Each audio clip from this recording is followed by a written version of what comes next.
And welcome to Whiskey Politics. I'm Dave Sussman, your host and purveyor here at Whiskey Politics. You can find us weekly here at America's Voice News and also on YouTube. Please hit the subscribe button and listen to us on all your favorite podcast applications, including Apple Podcast and the Ricochet Audio Network. Last month, I attended a private event where I heard and met Robert F. Kennedy Jr., the namesake eldest son of his late father, who served as Attorney General to his brother and Robert's uncle, President John F. Kennedy. Robert has, for the past decade and a half, been the most public face of those that are questioning the number of vaccines that our kids are now required to take. I went to the event very skeptical of both Robert's perspective on vaccines as well as his politics, but I walked away absolutely uncomfortable with what I had learned, and I thought that he would be a phenomenal guest for you, our viewers, and really open the mind of many people who, in my mind, I thought he was an anti-Vaxxer. He's not. He will explain why coming up.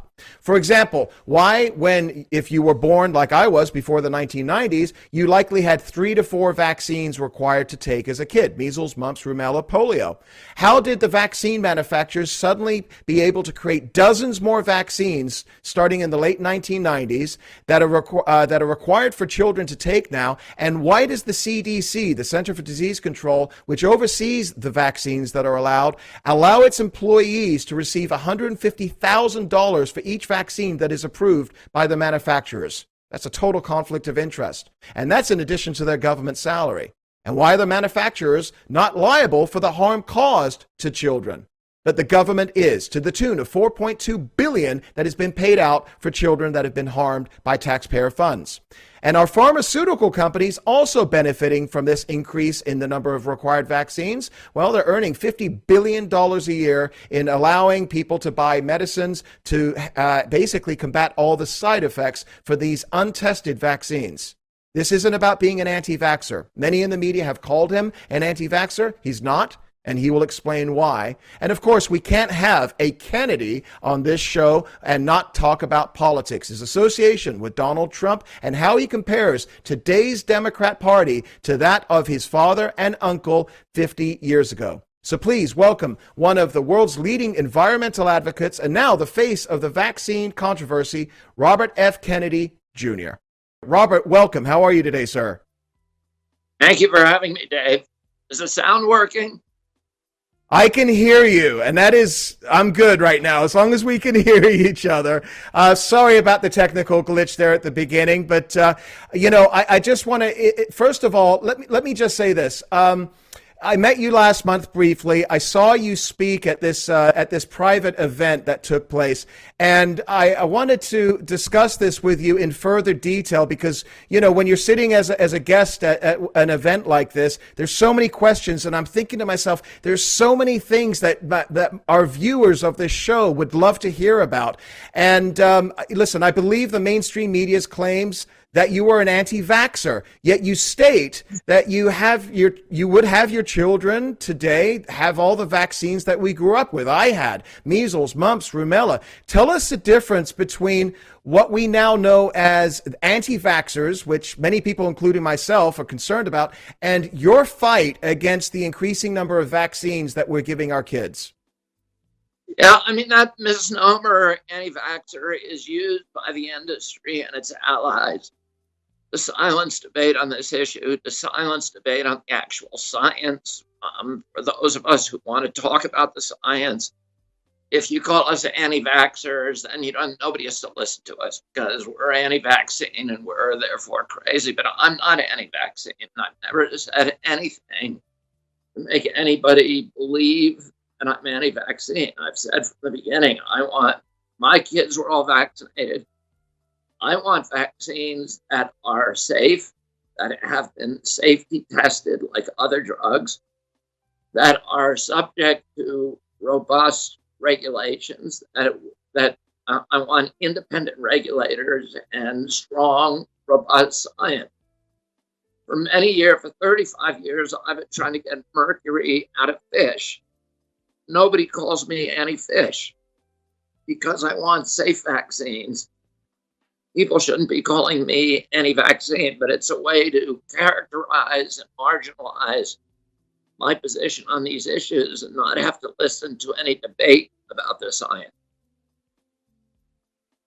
I listened to you at this event, and you talked a little bit about what at first to me seemed like a conspiracy theory, but as we talked about it more, and you had a couple of other scientists that were there with you, you talk about the Center of Disease Control and Center of Disease Control and Prevention and what's taken place since 2003. And you were referring to the CDC directors where they have a conflict of interest in approving new vaccines, whereby the directors of the organization are actually personally invested in getting wealthy by requiring more and more childhood vaccines to come on the market. Many of them are not tested. Can you discuss that?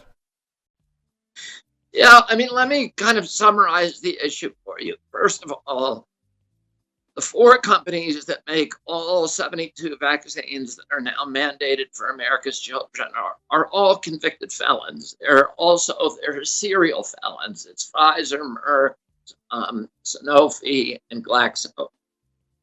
And those 4 companies since 2009 have paid $35 billion in damages, penalties, criminal cases, and civil cases for falsifying science, for defrauding regulators, for lying to doctors, and for killing hundreds of thousands of Americans with drugs that they knew were dangerous and didn't kill anybody. For example, Vioxx, which was Merck's blockbuster drug until 2006, was Merck marketed as a headache pill when they knew that it caused heart attacks and it killed 500,000 Americans, who probably would have taken an aspirin if they knew that the pill that they knew that Vioxx could kill them. Oh, and it takes a kind of cognitive dissonance to believe that those same kind of companies that are lying on all their other drug products and medical devices have found Jesus when it comes to vaccines. Merck is the biggest producer of vaccines in this country. And with vaccines, it's the only drug where if they did break the law, they could never get caught. Because under the 1986 statute, which is called VICA, the Vaccine Act, you cannot sue a vaccine company. Well, no matter how negligent or malevolent that company is, no matter how toxic the product or the ingredient, no matter how grievous your injury, you cannot sue them for personal injury. Oh, there's no way. The way that they got caught on all those other cases is that a private plaintiff's attorney representing an injured client conducted discovery and found documents that showed criminal behavior and walked those documents down to the U.S. Attorney's office and said to the U.S. Attorney, you should prosecute them. That could never happen with vaccines because there are no lawsuits. There are no malpractice suits. There are no class action or mass court litigation. There are no depositions. There are no discovery. There's no way they can get caught. And even if they do get caught, there's no consequence because they cannot be sued. The other thing people don't know about vaccine companies, they're also exempt from safety testing.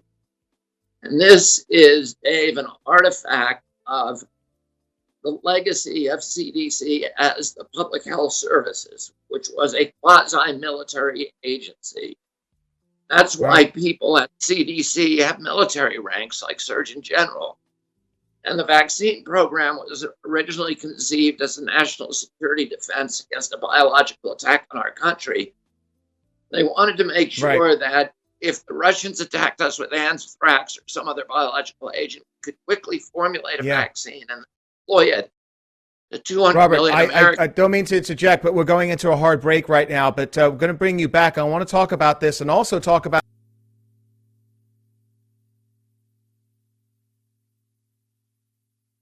And welcome back to Whiskey Politics. I'm delighted to have with us Robert F. Kennedy Jr. Robert, we were just talking before we went to the commercial break. You were mentioning an act that took place in 1986. It was signed by Ronald Reagan. And essentially what it did was it was part of a larger health bill. But from what I understand is it essentially, as you just talked about, it eliminated the potential financial liability of vaccine manufacturers due to any injury claims. So after 1986, if we start to take a look at the number of vaccines that increased, I grew up, I had 3 vaccines that I was given, mumps, measles, rubella, like my kids, most kids were. But today there's like over 50 vaccines that kids must take. And starting in the 1990s, all these vaccines came out. 2 questions for you. Why did it take about, over a decade for these huge number of vaccines to actually make it into the marketplace? And what has been the result of this act as far as compensating the victims of those individuals that have taken vaccines since? Well, the act had the effect of creating a gold rush at the CDC to put more vaccines on the schedule. When I grew up, I'm 66 years old. I was born in 1954. And I had 3 vaccines. Today's children get 72 doses between birth and when they're 18 years old. And the big change happened in 1989 because it took them 2 years to gear up. But essentially, after Congress passed the act, Reagan signed it, the vaccine industry looked around and said, holy cow, now we have a product where you don't have to safety test it. So that saves a couple $100 million. You don't have to, and not one of the vaccines, not one of the 72 vaccines now mandated for our children has ever been tested against a placebo. So nobody knows what the risk profile is. There's no liability, which is the biggest cost with every other drug.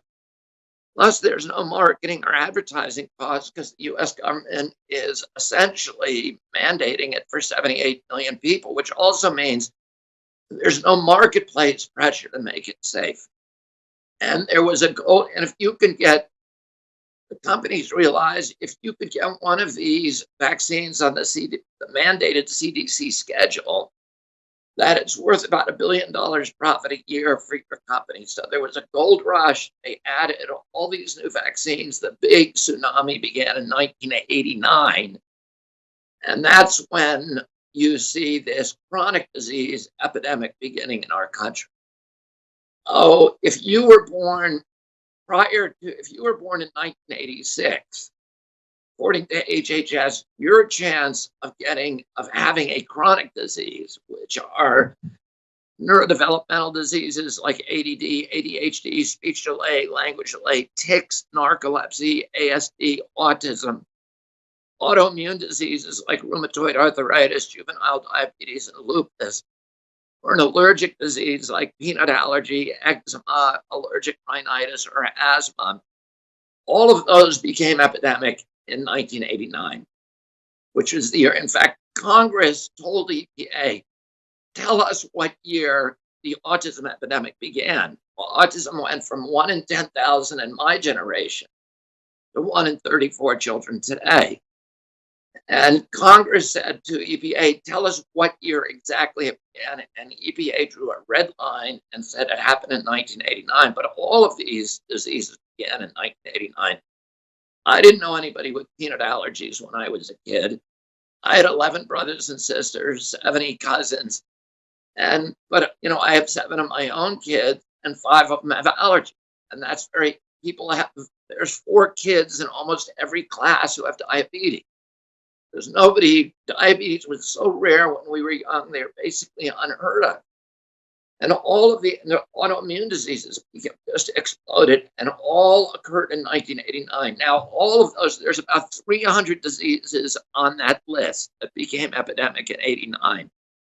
All of those diseases are listed on 2 separate lists. One, the list of diseases that became epidemic in 1989. 2, the vaccine manufacturer's inserts. And on the insert, the only way that you can sue a vaccine company under VICA, under the Vaccine Act, is if they know of a side effect and they fail to list it on their insert. Well, they list about 400 diseases and injuries on that insert, and virtually all of those diseases have become epidemics since 1989 in our children. And we've traded now as a nation infections with a few mild, self-limiting, 1 week childhood rashes and minor injury, minor illnesses that are treated with chicken soup and vitamin A. We've traded that for these lifetime chronic diseases that are incurable. And the vaccine industry is making a killing because they're selling us $60 million worth of vaccines every year that we're mandated to take. And then they're selling us $500 billion worth of treatments for the diabetes, the EpiPens, the albuterol inhalers, the Adderall, the Ritalin, the Concerta, the anti-seizure medications, the diabetes medications that our children, this generation of children now needs to survive because they got those chronic diseases from the vaccines. I grew up like you grew up. I'm a little bit younger than you, but I don't remember hearing about peanut allergies and all the different types of things that people are allergic to today. And so you're saying that kids today, in some form or another, now have to have 72 vaccinations. Now, from what I understand, and I just want to ask you about this, many of those vaccines haven't been tested with placebos as the original vaccines that we all took as kids had, right? There's different ways now to test them. What you're saying is that these aren't being tested the right way. They don't know what the results will be. None of them have ever been tested against a placebo, and none of the ones that we had were tested against a placebo either. They just, when I was a kid, I got polio, TB, or I got polio, typhoid, and DPT vaccines, which is diphtheria, tetanus, and pertussis. And then in '63, they brought in the measles, and the kids in the '60s and the '70s got the MMR vaccine. And then in 1986, there were 11 vaccines, and then they passed the act. You already had people experiencing diseases. That's why they passed the act, because the DBT vaccine, the companies that were making it, Wyeth, that was making that vaccine, said the claims against it were valued at 20 times by people who had been injured, gotten brain injuries from that vaccine, encephalitis, were 20 times the value that from the profits of their vaccine. So that's why they went to Congress and said, we're going to stop making vaccines unless you give us liability. But the problem is, now you've taken. I just want to get to this point real quickly here, because what you're talking about is essentially that the CDC are bad players in all of this. And most of us, we look to the CDC from the standpoint of them being a pillar of trust, that they're the ones that are going to keep everybody healthy. But you've taken a huge amount of incoming in the press. I'm just going to put up a few different articles here. Number one, you've got, what does it say here? Robert F. Kennedy Jr.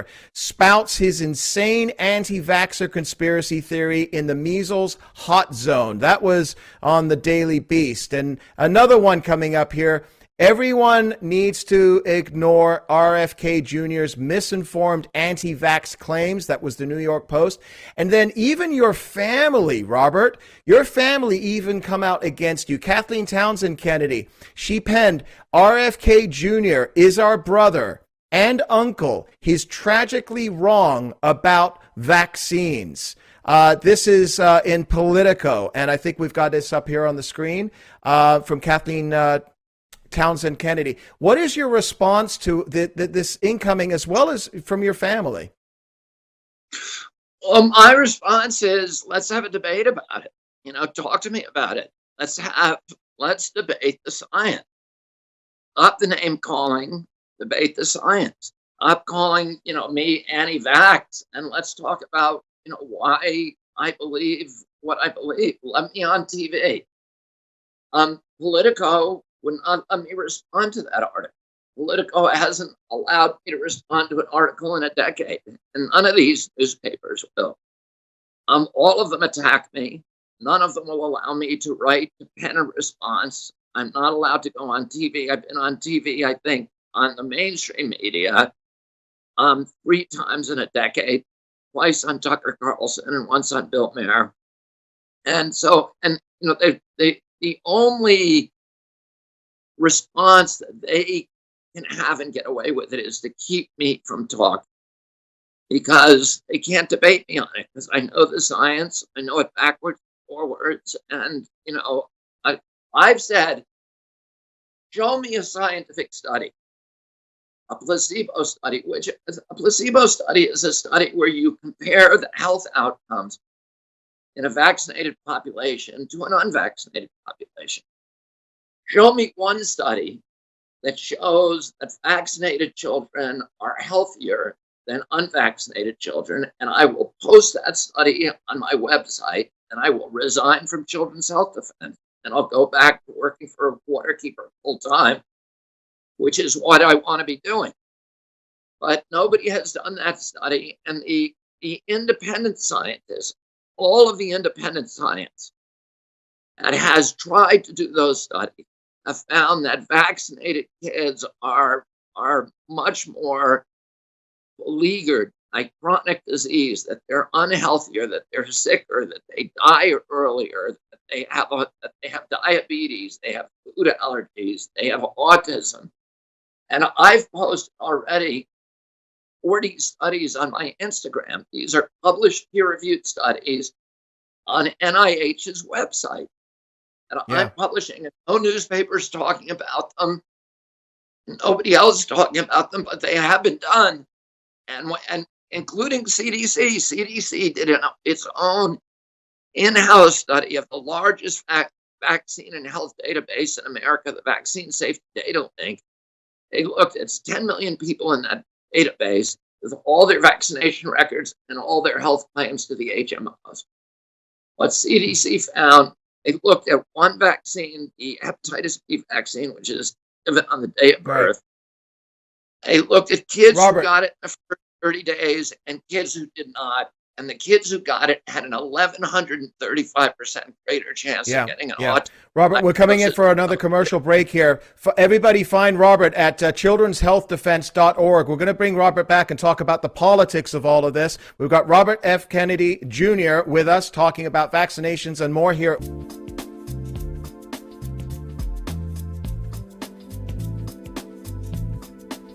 And we've got Robert Kennedy Jr. here back with us at Whiskey Politics, and it's a pleasure being with everybody here today, Thursday. And Robert, you and I were just talking about the fact that there's so much information that's out there, and until I actually heard you speak, I thought anti-Vaxxers, most of them were tinfoil hat wearing people, and I don't consider you an anti-Vaxxer. What I'm hearing you talk about are some serious problems with the system at CDC, how some of the directors there are incentivized monetarily to pass new vaccines for kids, and we've gone from 3 vaccines when we grew up to having be required to take them to now 72, and many of those we don't understand how they biologically impact the children as they grow.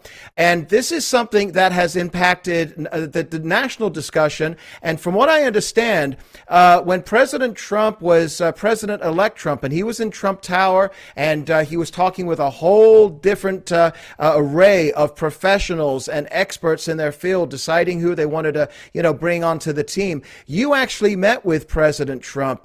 You met with President Trump at the Trump Tower, and he was discussing with you some of the concerns that he had regarding vaccines and autism. Talk to us a little bit about that, because I think a lot of people that are right of center would be basically, you're a Democrat, you come from a very strong Democrat family, they'd be surprised to know that. Well, he called me actually over Christmas. This was after, obviously, the elections in November, and his inauguration is in mid-January. he called me over Christmas and he asked me to come in and meet with him to talk about the vaccine issue. And I went and met with him. I met with him alone for about probably 35 minutes. And I met. Then Steve Bannon came in, Reince Priebus, Kellyanne Conway, and Jared Kushner and Hope Hicks all came into the meeting, as well as the president's two sons. And he asked me at that point to run a put together a vaccine safety commission to look at vaccine safety issues. And I agreed to do that. I mean, he said to me at the time that he knew 4 women who had children who were perfectly healthy, including one who was in the building at the time, he said, who had gotten a battery of vaccines around age 2, and then been lost to autism. And he said that he wanted to do something about it. Now, what happened there? Because apparently there was a huge blowback in the mainstream media, and then it went kind of quiet. What did Hope Hicks and the rest of the team at Trump tell you? Well, we did meet. The president arranged for us to meet with Francis Collins and Tony Fauci at NIH. And we had meetings at FDA. We had meetings at HHS with the highest level people. But then the White House, Pfizer ended up immediately after that meeting, when it hit the press, donating $1 million to the president's inaugural fund. And then the president made a series of appointments with Azar and Gottlieb, people who came out of Pfizer's shop and who were extremely, I would say, pro-vaccine in a way that's almost blindly faithful. And at that point, the White House stopped communicating. Do you think this was a political liability for the White House in their first term? And if so, do you think this would be something and an issue that Trump, once reelected, if he gets reelected, would tackle in a second term, not worrying about the political ramifications? I don't think the president is worried about political liabilities in the conventional sense. I think this issue probably would have helped him with his base, but I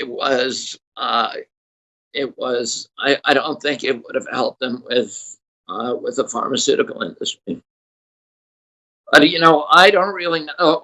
I can't claim to know what goes on in the president's head. I don't know what happened. I just know that at one point, a lot of lobbyists from the industry came in to run the agencies, and that we were shut down. I do not believe that it's, that this is a president who puts things off to the second term. I mean, I would say the one thing that I think is really unique about President Trump is that he doesn't seem to care that much about stepping on people's toes or about offending Congress or the Yeah, he certainly doesn't. And it's a new way of doing politics today. And speaking of new versus old, some of my Democrat friends will go out of their way today. Let me say go ahead. Another thing about that. Doing the right thing on vaccines is not a heavy lift, because it's not like you have to throw out the vaccine schedule or change it. All you have to do is say, okay, we're going to do the right kind of testing, the same testing that is done for every other medical product. We're going to go, and you don't even have to do prospective testing. Oh, you can go back into the records, because they have the health records for 10 million people in the vaccine safety data link. And I talked to the president specifically about this. All you need to do is go into that vaccine safety data link. They have every vaccine that every one of those people has received down to the batch number.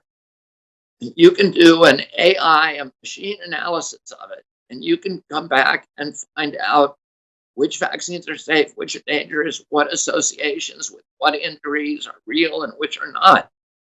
All of that data already exists.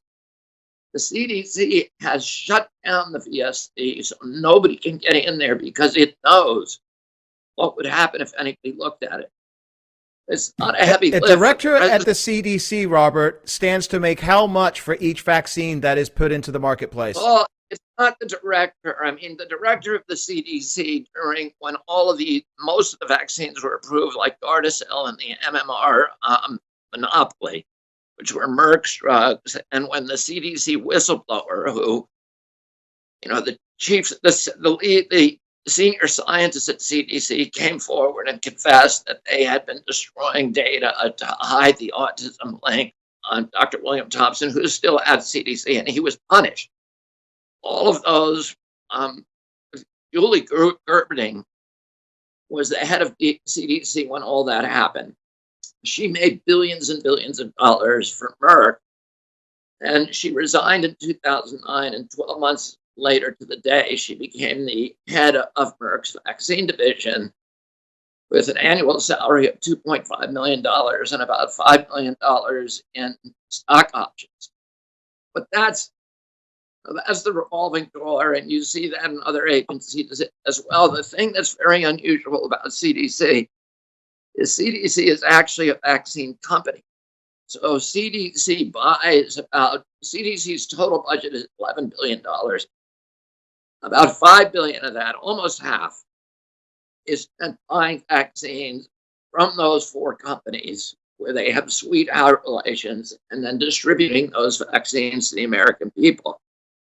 And the people who decide which vaccines are going to be mandated are not actually CDC employees. They belong to a little panel called the Advisory Committee on Immunization Practices within CDC. And they are actually industry insiders.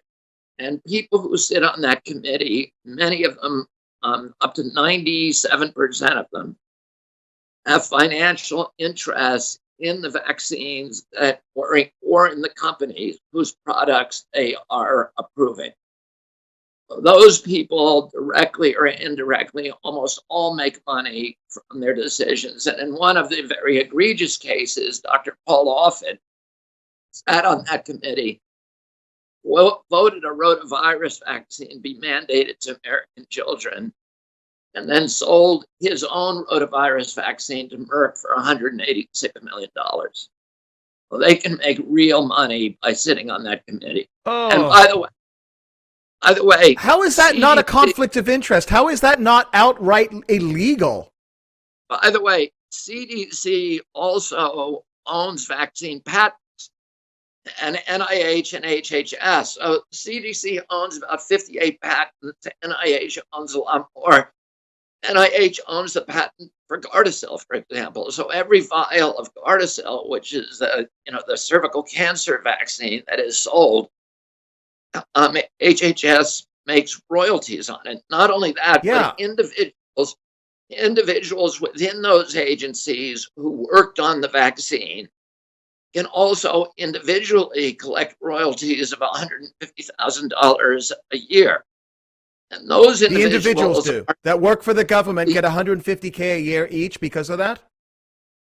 Because for working on a vaccine when we were paying them.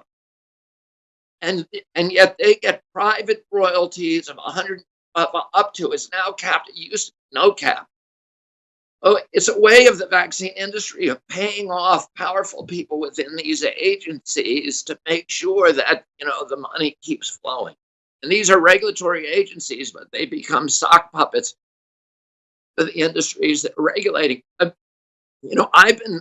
been involved in suing EPA for many years because EPA is also a captive agency. But this is something, this is like, imagine if EPA were making half of its budget selling coal. It's the same thing. That's what individuals within the EPA were allowed to make money on the coal they sold and making royalties. That's what we have at Yeah. CDC. It's an agency that is utterly compromised. And by the way, This is outrageous, CDC. Robert. We've got about 30 seconds left before our final break. Go ahead. All right. Listen, CDC is the Center for Disease Control. Its job is to tell us where these diseases are coming from. If there's 700 measles cases, they will put 1,500 forensic pathologists in or virologists in moon suits and send them out and find out exactly the etiology of that disease. If there are 80,000 autism cases a year in this country, and when you ask CDC, well, where are they all coming from? CDC has no answer. Why not? This is outrageous, and I don't know where. I don't know where the outrage is in the media on all of this, but I want to talk about that again coming back, and also a little bit about some politics today with Robert F. Kennedy Jr. coming right here after the break at America. Did you talk? And welcome back to Whiskey Politics. Dave Sussman here. I'm really pleased to be with Robert F. Kennedy Jr. The information that we're talking about here, there's so much more to it, and you can learn everything you want to know. Robert, you have a website. It's, what is it, children'shealthdefense.org? Yeah, people can follow me on Instagram. It's Robert F. Kennedy Jr. And, I post 3 or 4 days a week. I post new studies that have come out or new information. It's all sourced. I don't use any unsourced information. And then Children's Health Defense is our organization, and we have 1,400 studies posted there showing the connection between vaccines and all of these, this cascade, this epidemic of chronic disease that is now burying our children, the sickest generation of children in history. It's incredible, and I'm a little bit upset by all of this because I'm so frustrated by the conflict of interest that people at the CDC are getting paid by the private sector and the taxpayer to basically, line their own pockets. But I want to talk about this because there's another issue that I really wanted to bring up with you. Having you as a guest today, it's an honor, from the standpoint of the lineage, your history, your family as well. And we all have Republican friends, Democrat friends, and a lot of my Democrat friends the last few years have gone out of the way to tell me that they consider themselves a quote unquote Kennedy Democrat. I take that to meaning that they are a classic liberal, if you will. Ask not what the country can do for you, ask what you can do for your country. From your perspective as a Democrat today, Robert, and a Kennedy, how has today's left changed from, your childhood and growing up with your family?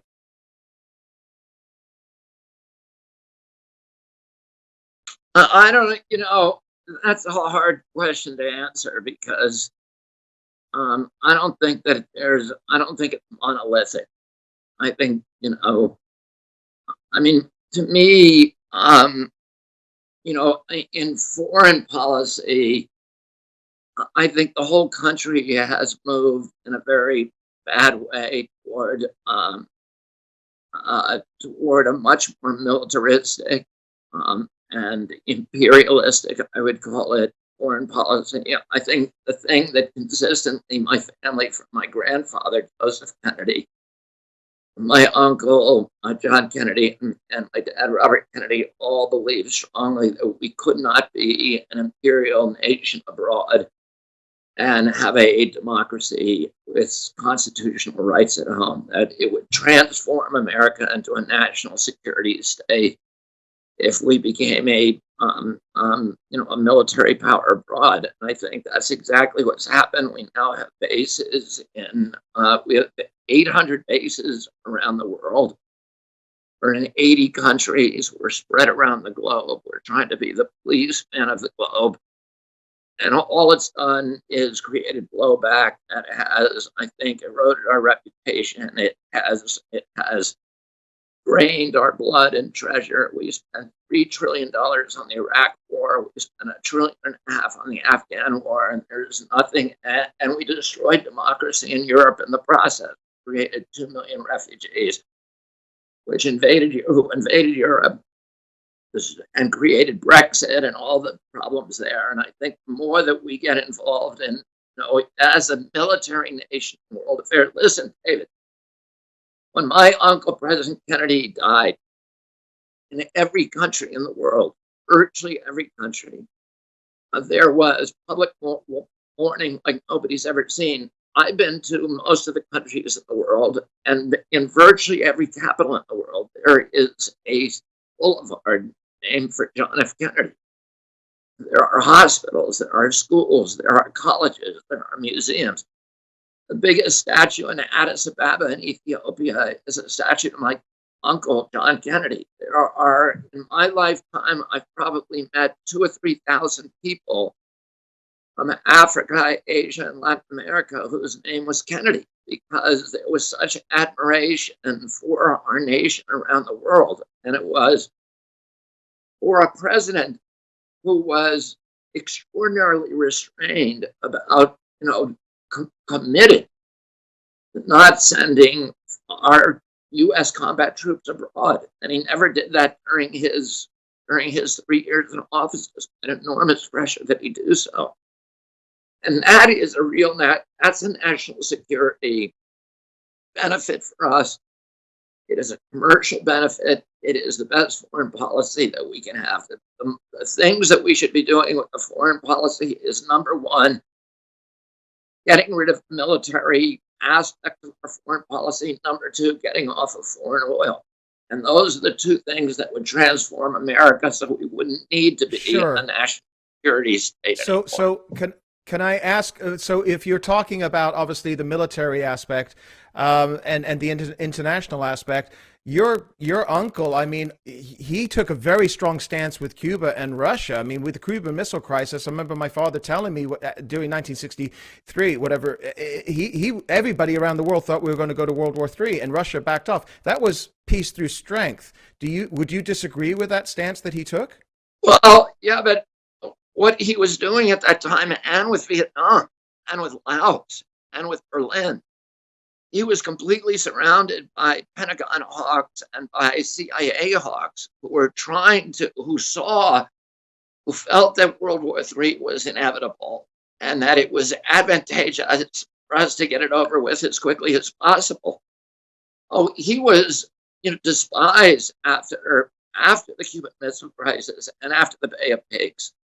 He was despised by the CIA and by the Pentagon for not going in and rolling over Castro and invading Cuba and deposing him. They were trying for 3 years to get him to send combat troops into Vietnam. Literally everybody around him, his entire staff, all of his military and intelligence apparatus advisors were saying, you got to go send 250,000 combat troops Vietnam, and he refused to do it. In the end, he sent 16,000 advisors who technically were not allowed to participate in combat, but that's fewer people than he sent to put James Meredith into Ole Miss, University of Mississippi. He didn't want to go to war. He said that he wanted when Ben Bradley asked him, what do you want as your epithet? He said, my epithet, I want to be, he kept the country out of war. He maintained the peace. He felt that was the principal job of every president. And, I think the leadership today has been too easy to go into war. It's been seductive for them, and all it's done is it's made our country poorer, less influential, less powerful, less rich, and it's hollowed out the middle class in this country paying for these military expeditions abroad that are destroying democracy and rights. There's certainly a lot of truth to that, especially with the excursions in the Middle East since the early 2000s. But that's an international perspective, and it's fascinating. I wish we had hours to discuss it. But from a domestic perspective, your uncle lowered taxes, and today everything that we're seeing that we see coming from the left, and again, not maybe classic liberals, but the left seems to be owned more and more by a very progressive wing of the party, is all about entitlements and identity politics. How do you think your uncle would respond to that? Well, I think I'm not sure that I agree with your characterizations, but I think it's easy to say that nobody would endorse those characterizations. Nobody would endorse those policies if if that's really what they were. And I think everybody has their perspective about what's happening in the country, but I think my uncle felt like we should have a country that was fair, gave everybody a fair shot, that maximized productivity and maximized freedom. But he was also willing to stand up the big corporations when they overstep their boundaries. His retaliation against the steel industry was, I think, one of the toughest responses to corporate power in our history. And I think, that probably it's hard for me to talk, for my uncle or for my father. They spoke for themselves, and people can interpret their own words as they see fit. I think that I think we are in a lot of trouble in this country as long as we have the amount of money going into politics and into controlling the political system. Today, if you want to run for Senate of New York, you need $30 million. And that means you've got to go to 300 people who can give you $10,000 a piece. And that means that you have to take all of their phone calls when they call you. And that doesn't leave you any time to take phone calls from little people. And I know a lot about what's happened on Capitol Hill in recent years. And I know if you can't write a $10,000 or a $20,000 check, that you have zero chance of having any influence on anybody in Congress or the Senate, much less the President of the United States. And that's a bad thing for our country. And I think whether you're on the left or the right, I think most people would agree with that. And it's a tremendous, revolving door system here. And, I talk to people all the time about getting involved politically. And the last thing that I or any of my close friends want to do is basically be running for campaign, continuously. It's like, going into a phone booth and calling people every single day. That's part of the job now. And that definitely is something that we certainly need reform on. In our last minute here, Robert, again, going back to the Children's Health Defense Fund and .org, tell folks where they can find you and where they can learn a lot more information about what you've been talking about here today. Fascinating discussion, and I greatly appreciate you taking the time. Yeah, come and join us at childrenshealth.org and find out really the truth about vaccines and vaccine science, and follow me on Instagram. And Dave, thank you so much for having me. It takes a lot of courage to have me on. Most people won't do it, so I appreciate it. Thank you. Oh, it's been an honor, and I greatly appreciate you taking the time. This is one of those discussions that I wish we could have for hours, and thank you so much for what you do. We may not always agree on the politics, but I think that you are a person that wants good things for our country, and certainly when you see a problem, especially when it pertains to our children, you're in the front of the line, and I think everybody should applaud you for that. So thank you for taking the time and coming on our show. Greatly appreciate it. And everybody, check out childrenshealthdefense.org. And we'll be back again next week. And you could follow me every single day here at America's Voice News. I'm at America's Voice Live with Amanda Head from 1 to 3. What is that? Yeah, no, that's 2 to 4 Eastern time on the West Coast every single day. And again, very special thanks again to Robert F. Kennedy Jr. We'll be back again next week. Don't forget, you can find Whiskey Politics on Facebook. Find me at Twitter at David Sussman and on YouTube as well. Cheers, everybody.